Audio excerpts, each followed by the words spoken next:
After an extremely shocking finale, Preacher hits the reset button, and we get an entirely different show than what we've come to know before in a brilliant premiere.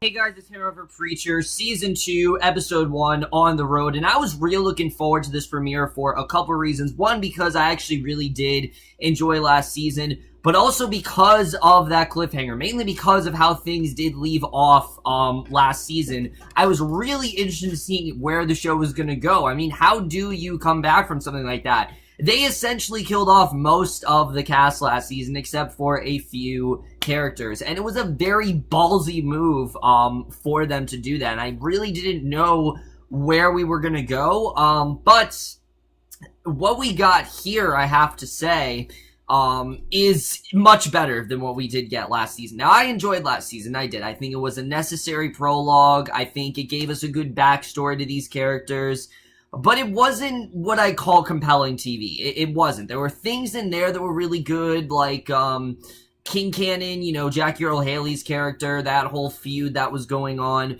But there was some character they just didn't really know what to do with, like Emily is a character I never really cared as much about. Donnie is a character I didn't really care that much about. So the fact that they killed off most of the cast and essentially have revamped the show really is up the stakes, and I was very impressed with this premiere, which was just so fun and so wacky and weird, and oh my god, I can't wait to see where the rest of the season is gonna go. If they keep up with the trajectory of this episode, this is going to be an incredibly fast-paced but highly enjoyable and just awesome season of TV. But let's just get into this episode because I absolutely loved what we did get here. So as we know, at the end of season 1, basically Jesse, Tulip, and Cassidy are on a road trip to find God, and they're on day 1 of their search, and we realize that it's only really been like 15 minutes after the events of the season 1 premiere, which is what's even funnier about this, and they're driving to see Jesse's friend Mike, because Jesse figures that he's actually a good place to start, and he explains that Mike is actually a religious scholar, while Cassie talks about circumcision, foreskins, and face cream, and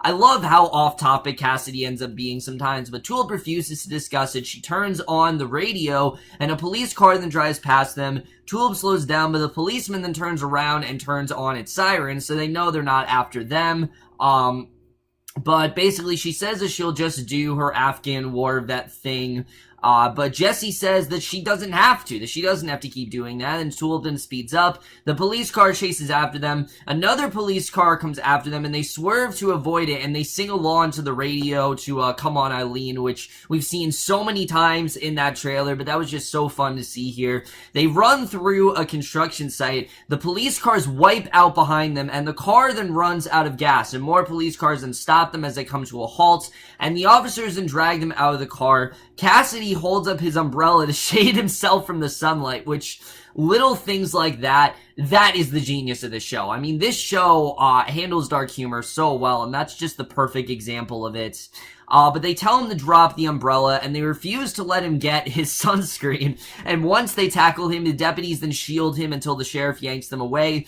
Cassidy then bursts into the sun. The officers realize that he was in fact telling the truth, that he obviously can't be in sunlight. And the sheriff then starts to drag Cassidy out, but Jesse then uses Genesis' voice, and you can tell that he has a lot more control over it now. He's really using it to his advantage, and he tells them all to holster their guns and humiliate themselves, and Tulip basically lets him know that she doesn't like Genesis, and the tasks that he asked them to do were just hilarious. One of them was like, he asked one of them to mace their balls, another one was like telling them to hold hands, the other one he wanted them to sing like a song about Texas, and Tulip makes it very clear that she really does not like this, and she asks Jesse how he'd like it. She tells him to get Cassidy just as someone shoots down an officer, and Jesse yells at everyone to get down. The shooter kills another officer. Jesse and Tulip then set a police car's tires on fire to generate smoke to cover their escape, and Cassidy managed to get out of the police car. He hides underneath it to avoid the sunlight, and the shooter kills the other officers, and one of them gets the car moving that Cassidy is under. And like I said, this whole opening was just so well done. I really did love the way this was all handled. They really perfectly got us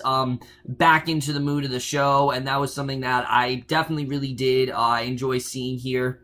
The sniper continues firing, shooting through the cars. Tulip realizes to just leave her car, because obviously they're going after the car, just leave it there. So Jesse tells her that she needs to siphon some gas using a dead officer's intestines while he goes after Cassidy, and it's clear that they definitely are upping the stakes when it comes to violence. Like, they're definitely going in a much more violent direction, which I'm fine with. I actually like that they're doing that. But Cassidy continues crawling to keep up with the slowly moving car. Gas then pours out underneath it. The car moves away from him just as Jesse arrives with the umbrella. He shields him from the sunlight, and they drive off as the gasoline explodes. Jesse then looks back. He sees the cowboy calmly walk through the clouds of smoke, and now we're not playing around. The cowboy is going to be a central part of the season this time, and that was something that did piss me off last season, that it took forever to finally get to the cowboy. We had all of these prologues and things like that, and we finally got to him. The show teased us, like, it didn't get to him till this season, but it finally seems like, so I do think this season we're finally going to see that confrontation between these two come to a halt, and I can't wait to see the way it was done, but that definitely is shown very well in this first scene. But we then see Tulip. She finally pulls over a gas station. The owner noticed some intestine hanging from the gas tank, and when he threatens to call the cops, Jesse tells them that they're all dead, which, I mean, they essentially are, basically, and he uses Genesis to order him to pretend that they're not there, and I love the way that he has this under control. He's able to use this to his advantage. He can use it against anyone that he wants, and it's just a lot more fun to watch. Like, last season, when he didn't have Genesis under control, sure, yeah, he was just getting used to it, but now that he knows how to actually use it to his advantage, it's just a lot more interesting to watch, and it's just fun as well. So Tulip and Cassidy then go in. Tulip then drinks some juice to get the taste of intestines out of her mouth. A captain comes by, and Cassidy smiles and picks it up, and Jesse then notices a bullet in the side of Tulip's car, and when he tries to pry it out, it actually burns his fingers, and the owner then goes in the store and ignores Tulip, and she takes his drinks without paying and leaves it with Cassidy, and the vampire warns that lots of people will be coming after Jesse now that he has this superpower, because everyone's going to try to claim Genesis, and Tulip figures that they were just in the wrong place at the wrong time. That this was just, a random thing, and that he wasn't actually after them. There was just a shootout, and that's all that was going down. And this was not anything that had to do with them. This was just a random coincidence. And Jesse says that they have a job to do, and if he sees the cowboy again, he will deal with him, because Jesse knows all about the cowboy. He knows the cowboy's been coming after him. He knows what he has to do to the cowboy, and he understands, that this is kind of a fight that the cowboy, was after him, and I like the way that he's prepared to fight against him. So once they drive off, the owner then looks for his cat Ginger. He turns and finds the cowboy looking down at him. We get this crazy scene where the cowboy asks where Jesse is. The owner says that he wasn't there, and when the owner insists that he wasn't there, the cowboy tells him to open his mouth, and once he does, he literally reaches in, pulls out his tongue, looks at it for a moment, tosses it away, walks off, and I knew the cowboy was already a badass, but that just made him even more of one. I mean, again, we've waited long enough for the cowboy, and now that we're actually getting this stuff, it's really paying off very well. I mean, that scene was so shocking. I had no idea that was going to come up.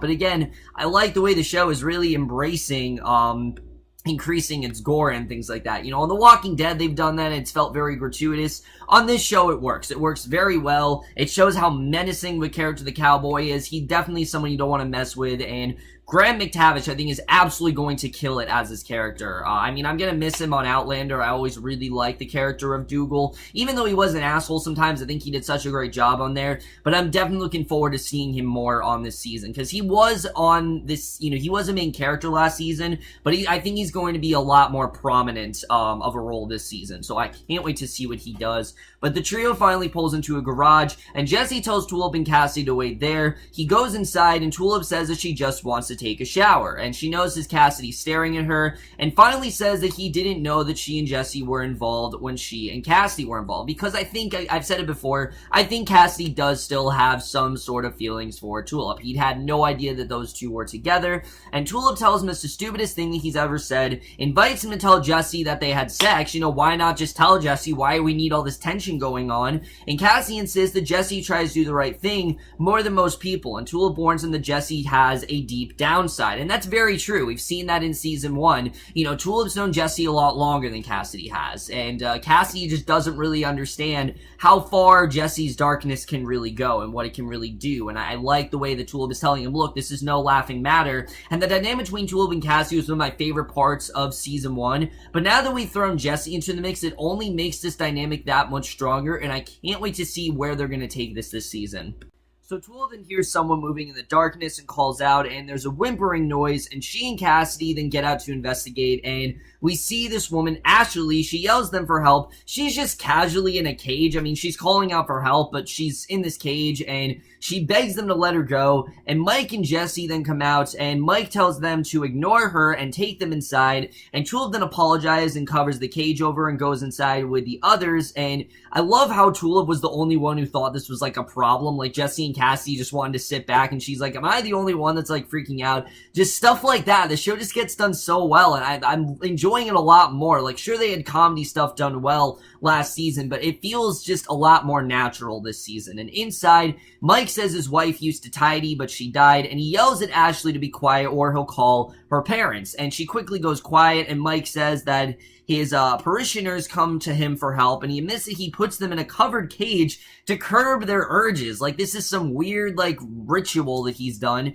and Cassidy wonders why he doesn't just chain her up, and Mike says that the cage works best, and asks Jesse why he came there, and Jesse tells him that he has some bad news about God to tell him, and after a moment, Mike suggests that they have a drink. So, as the trio sit down with Mike and drink, Jesse basically explains to him that God is missing. Obviously, you know, it was an imposter in the finale, and they're trying to find the real God, and Mike and Missy, he's not surprised since God hasn't responded to his prayers. And I've talked about this before, a big part of the show is how people don't really have that faith in God anymore. So that's kind of why God, I don't think, is doing anything for them, because no one seems to have that faith. So they ask Mike where he might have gone. Mike explains that when he was a young man in Mesopotamia, he came across a map that claimed it would foretell God's location, and he refuses, and Ashley yells if she could have 5 minutes to post on Facebook, which I love that she didn't want the phone to call someone. She just wanted to post on Facebook.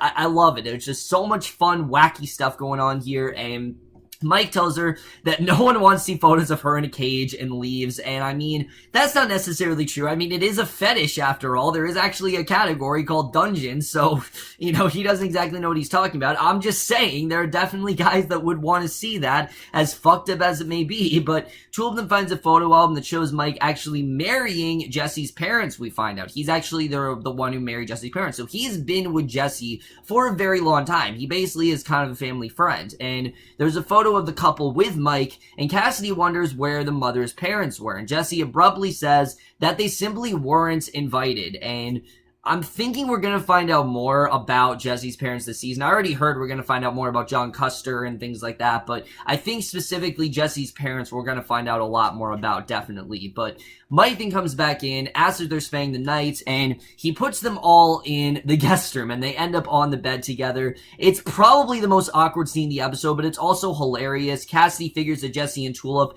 have plans of a romantic nature, and he doesn't want to be a third wheel. Basically, you know, he doesn't want to get in the middle of them trying to bang, because he knows that's obviously what they're trying to do. He assures them that he won't be an issue, but Jesse figures that they're all tired, and Tulip quickly agrees, and Cassie and Tulip then roll over. They're soon both snoring. Jesse can't sleep, and he goes outside, and Mike actually joins him, asks if he's expecting someone, and the minister suggests that God might have a reason for going missing. Like, there definitely is a big reason why this happened, and Jesse says that he actually wants to know why that could be. When he says that he might hold God to account, Mike then asks him how, and Jesse says that he has Genesis, and Mike tells him to show him, and Jesse tells him to break something, and Mike does so, and realizes that Jesse actually is telling the truth. And Jesse says that before his father died, he said the big things would be coming for him. He thought that his father meant the church. Remember in season 1, he thought that this is what, you know, John wanted him to do, that he wanted to take care of the church, and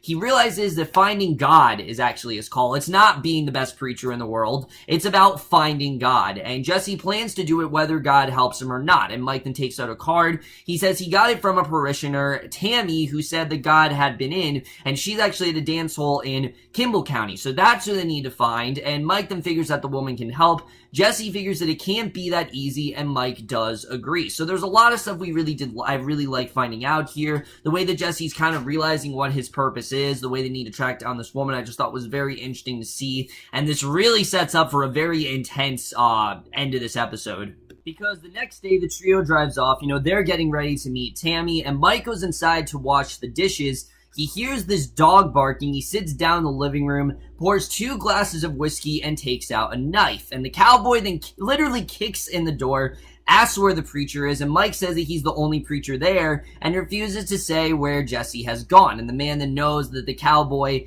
is in fact the Saint of Killers, and the cowboy says that the knife that Mike is holding won't stop him. It's just not gonna, nothing's gonna happen to him. And Mike then tells him that it'll stop him from saying, and he stabs himself in the chest, and yeah, Mike's dead. I was shocked that they actually did kill Mike here, but the cowboy then stares at the corpse for a moment and walks out, and you just see how mercilessly the cowboy is killing people left and right. And like I said, this was the one part that I was a little bit disappointed with. I kind of wanted to see just a little bit more of Mike, but I get the idea that the show is trying to do, like, they're going somewhere different every episode. I totally understand that, but the trio arrives at the dance club, which is actually a strip club, and they go inside, and Cassie goes off on his own to take a look around, and Jesse then looks for Tammy, and Tulip then finds a man watching a newscast about the town blowing up, and Jesse finds Tammy and gets Tulip. They go into the back where Tammy's actually working in her office, and Jesse explains that they're looking for God and heard that she actually might have seen him, and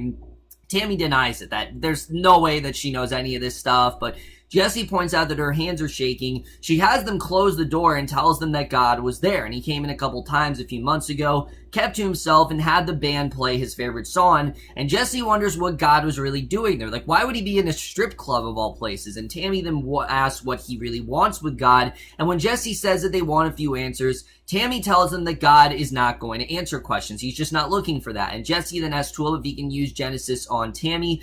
Tammy calls in the bouncer, and Tulip tells Jesse that he's getting lazy and should just beat the answers out of Tammy. So she figures that God came back for one girl in particular and points to the pictures of the strippers on the wall. And Tammy refused to tell them who it was.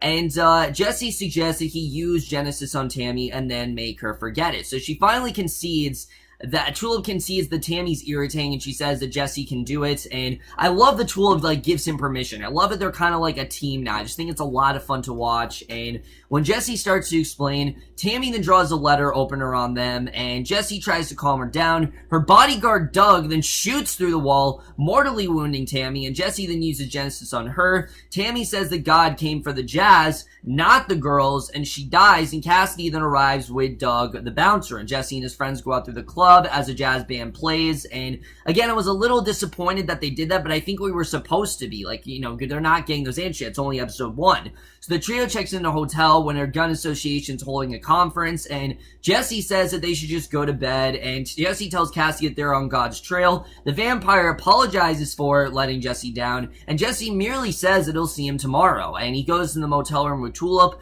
Tulip says that when she's had a bad day, she likes to go into the bathroom and lock the door behind her, and Jesse then tells her to open it. She tells him to open it, and he actually punches through the door, kicks it in. He and Tulip kiss. They move to the bed and obviously have sex, and Cassie lies in the bed in the next room. He watched the TV ad about the amazing ganache in Las Vegas, and afterward, Jesse goes outside, and he sees the cowboy walking up. So yeah, the cowboy's right there. He uses Genesis to order him to stop, but the cowboy keeps coming. He draws his gun and aims, and that is the way this episode ends. Really incredible stuff overall, but let's just get into this episode and where I think this is going to go from here. Oh, wow, I mean, what a great premiere this really was. What really stuck out to me the most with this premiere, above everything else, because there were obviously a lot of things I really loved, but the thing that I think really worked for this premiere is how much they are moving forward, and that they did hit the reset button here. They're not ignoring the first season, because there are a lot of talk throughout this episode of, oh, this happened in the town and things like that, and they're well aware the things have happened, but it hasn't really directly affected them because they didn't even know about it. They were in a diner far away, and that's the only place where this didn't happen, where they weren't killed, which I just think is so funny. But again, it works with this show because of how darkly humorous this show can really be. But I love the way the show really is moving forward, where it's a lot smaller now, just between Jesse, Cassidy, and Tulip. Their whole dynamic in general is just really fun to watch. You can tell that Cassidy, he still likes Tulip, he has feelings for her, but he's not gonna get in the way of Cassidy and, of Jesse and Tulip's relationship, because he can tell that obviously they have something, and he doesn't want to be the third wheel. He wants to do his own thing, and I like that he's not that. He's trying to, be something more than just a third wheel, and I think it definitely is a good direction to take his character in. I'm definitely interested in seeing really where all that's going to go, and I really am liking the direction that this character's going. I think he just is a lot of fun to watch, and there were so much great dark comedy and so much great material they get out of this actor, whether it's Cassidy trying to protect himself from the sunlight with the umbrella, or him trying to help that one girl, or him going around the strip club. I mean, just so many fun scenes in this episode, and I'm real when they're doing this character. Let's talk about the cowboy, because it seems that the cowboy has outright ignored the Genesis. Like, it has no effect on him, which is understandable. We've seen before that the cowboy is the one person who can take the preacher down, and obviously he wants to take out Jesse, and it seems that the Genesis just doesn't really do much to him. So I don't know really how this is going to go. Obviously, Jesse's not going to die, but I do think there is definitely going to be some sort of confrontation going on between here. We'll have to see the way that really does go, but I think that definitely is going to be very interesting. The real question is the cowboy actually here? Is this just like a dream? I hope it's not a dream. I'd be really pissed if the show did do that. I'm hoping the cowboy is actually there, and that he is in fact going to confront Jesse, and we're going to have the conversation that we've been waiting for. Because again, that's something that I think the entire show has been anticipating in season 1. We knew about the cowboy, and Jesse has been ready to face the cowboy for a while now. So I really do like the way we are in fact finally getting to that confrontation between them. I've been waiting for it for a while now, and I can't wait to see the way that's all going to go down. As far as God, there's a lot of stuff that we don't really know about right now. Why is God in a strip club? Why is God disappear in the first place? What does he really want from Jesse? I think that definitely is going to be very interesting. I'm really liking the direction that that's going, and the way that Jesse uses Genesis as well, and him and Tulip are like this team now, is just a lot of fun. Like, the fact that she didn't want him to use it, and then she realized that Tammy was just incompetent and was just irritating. They weren't going to get any answers out of her. He had to use Genesis in that way. So I thought that was just a lot of fun to watch. I love the way these two are working hand in hand. It's just a lot of fun to watch right now. The show is really doing a great job with that, with just finding ways to keep the show fun and keep it interesting. And I really am enjoying it, I have to say. I think they're making it a lot of fun. And by keeping it fun, I think it really just makes the show a lot more enjoyable. And it makes the show go a lot faster, I have to say. This episode really did go by quite fast, I have to say. And I'm really liking where the show is going this season. Are we going to find out more about Jesse's past? I think so. I think we are going to get more into John Custer and what he really wanted for Jesse, because Jesse's now realizing that what he thought his father wanted for him all, this time is actually not true. What he really wanted for him was to find God, and that it was his destiny to track him down. So I do think we're going to get more into John Custer, who he really was, why he really wanted this for Jesse, and I think we're going to get more into that whole backstory of what that's really all about. What role did Mike play in all this? Obviously, Mike's dead now, but I don't think this is going to be the end of the backstory for Jesse. I think we got it in season 1, but I think this season in general, what I like about this season, that it's going to be not just about Jesse. Season 1, they kept things very Jesse-centric, and the other characters very much to the side. This season, it feels like all three, Jesse, Cassidy, and Tulip, are all kind of getting their equal share, and that's something I definitely really do love here. Eugene is also still a part of the show. He wasn't in this episode, but he is going to be in, future episodes moving forward, so I can't wait to see really where that's gonna go. Overall, guys, I absolutely loved this premiere. I think this is absolutely the direction the show needs to go in. It was fun, it was exciting, and they really did a great job of making it something completely different. This is what people wanted in the comics. This is what people have been talking about. It's just supposed to be a fun road trip show, and that's exactly what it was here. It was really fun to watch, but it also had a really compelling story, and one that I am definitely very excited to see see where it's gonna go. You know, it's not just fun all the time. There is interesting stuff going on here, and that's something I definitely really am enjoying. I absolutely love this premiere, and I'm definitely gonna give Preacher Season 2, Episode 1, On the Road, a 4.5 out of 5, or an A-. So we're guys doing the Season 2 premiere of Preacher. Let me know what you guys thought of this episode overall. Left your thoughts. I know 2 other episodes have aired, but I am going to review episode 2 very soon. What do you guys think of this season so far? Do you like the more comic direction that they're going in? But that's my review. Hope you all enjoy. We'll see you guys next week, which will be for episode 2 of Preacher, and we'll see you guys for that. Okay, bye. Come on, Eileen. Oh, I swear, baby, at this moment.